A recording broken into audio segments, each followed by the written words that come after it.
Halo sahabat Sarang Informasi, ada berita yang sangat menyita perhatian masyarakat dan perhatian publik. Terdakwa Ririn saat digiring ke mobil tahanan setelah menghadapi tuntutan jaksa di Pengadilan Negeri Indramayu.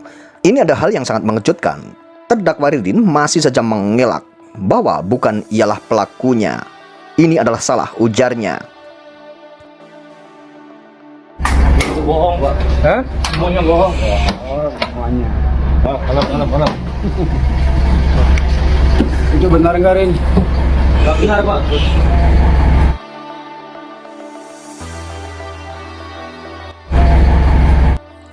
Jaksa Penuntut Umum atau JPU Kejaksaan Negeri Indramayu menuntut terdakwa Ririn Rifanto alias Ririn dengan hukuman pidana mati.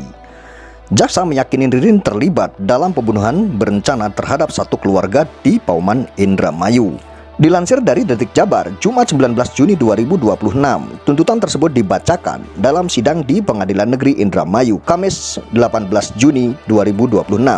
Dalam persidangan, jaksa menyatakan Ririn terbukti secara sah dan meyakinkan terlibat dalam pembunuhan berencana yang menewaskan 5 korban, termasuk anak di bawah umur.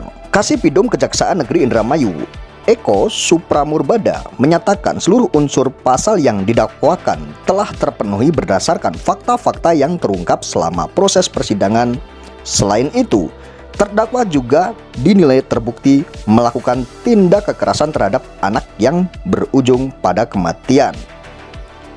Tidak ada alasan yang dapat membebaskan maupun mengurangi pertanggungjawaban pidana saudara Ririn Rifanto, ujar Eko kepada Detik Jabar. Atas dasar tersebut, JPU meminta majelis hakim menjatuhkan hukuman paling berat kepada Ririn, yakni pidana mati. Dalam pertimbangannya, jaksa mengungkap perbuatan Ririn dinilai telah menghilangkan nyawa 5 orang dalam satu keluarga secara keji, menimbulkan duka mendalam bagi keluarga korban, serta mengakhiri garis keturunan keluarga almarhum Budi Awaludin. Akan tetapi, beginilah pengakuan Ririn saat digiring ke mobil tahanan setelah menghadapi tuntutan jaksa. Harus masuk dulu.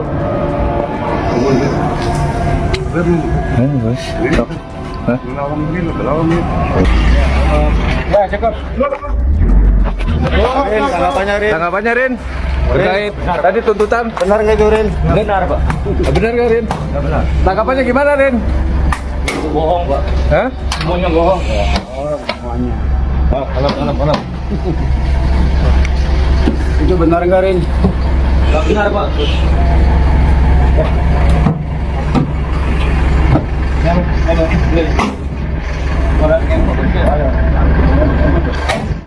Selain itu, terdakwa disebut sempat melarikan diri setelah peristiwa terjadi, menghilangkan barang bukti, memberikan keterangan yang tidak konsisten, serta berupaya mengaburkan fakta-fakta yang terungkap di persidangan.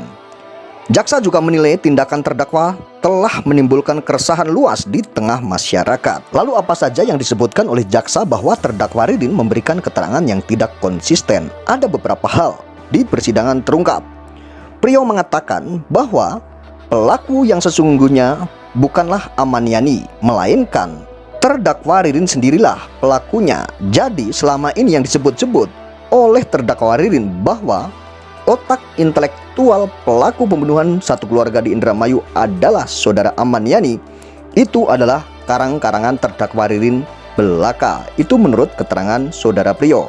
Tak hanya itu saja, jaksa penuntut umum menilai keterangan terdakwa Ririn berbelit-belit setelah Prio mengaku.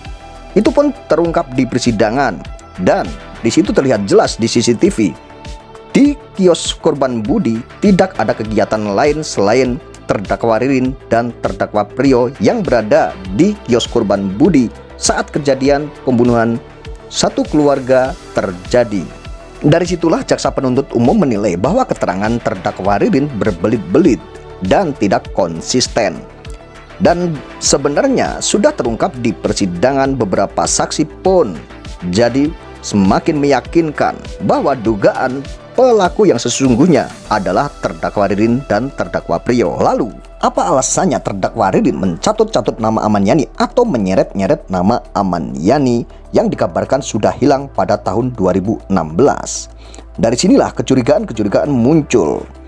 Alibi yang dibangun oleh terdakwa Ririn bahwa Aman Yani mempunyai hutang kepada terdakwa Ririn sejumlah 400 juta rupiah. Dan apakah sebenarnya kabar hilangnya Aman Yani ini sebenarnya bukan hilang, akan tetapi justru dihilangkan? Lalu siapa yang menghilangkan Aman Yani? Tentunya ini yang menjadi sebuah teka-teki. Pertanyaan yang selalu ditanyakan oleh masyarakat luas. Kenapa terdakwa Ririn mencatut-catut nama Aman Yani? Apakah sebenarnya terdakwa Ririn ini sebenarnya mengetahui di manakah keberadaan Aman Yani? Dan kenapa di depan penegak hukum terdakwa Ririn mengatakan bahwa pelakunya adalah Aman Yani?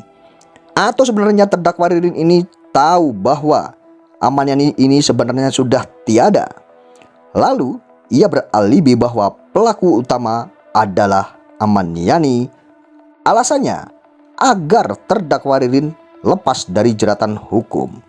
Akan tetapi kejahatan tidak ada yang sempurna. Terkuak dari beberapa saksi saat podcast di Kang Deddy Mulyadi mengenai tentang pencairan dana pensiun milik Aman Yani yang sangat janggal dan yang sangat mencurigakan. Dari sinilah alibi terdakwa Ririn terpatahkan dari beberapa saksi yang podcast di channel KDM atau di Kang Deddy Mulyadi. Ada beberapa saksi yang mengatakan bahwa terdakwa Ririn bisa menguasai beberapa dokumen milik Aman Yani dari KTP, kartu keluarga, buku tabungan, bahkan ATM pun dikuasai oleh terdakwa Ririn. Pertanyaannya, kenapa terdakwa Ririn bisa semudah itu menguasai dokumen-dokumen milik Aman Yani?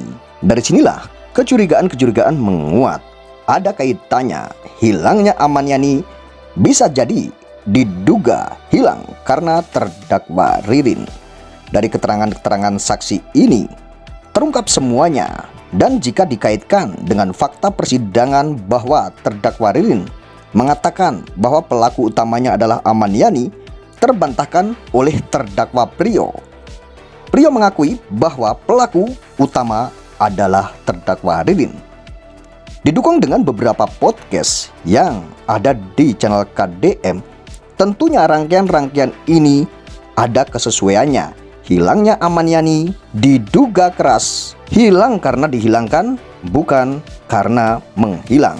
Lalu pertanyaannya, jika Aman Yani menghilang, di manakah keberadaannya? Dan jika Aman Yani dihilangkan, siapakah yang menghilangkan nyawa Aman Yani? Hingga saat ini masih misteri. Lalu bagaimana pendapat kalian mengenai tentang video ini? Silahkan komentar di kolom komentar video saya ini. Dan bagaimana prediksi kalian semua mengenai tentang vonis Ririn? Apakah Ririn akan divonis bebas tidak bersalah? Dan apakah terdakwa Ririn juga akan divonis seumur hidup? Atau justru terdakwa Ririn tidak akan bisa lepas dari jeratan hukum sesuai sama tuntutan jaksa, yaitu hukuman mati? Sampai ketemu di video saya berikutnya.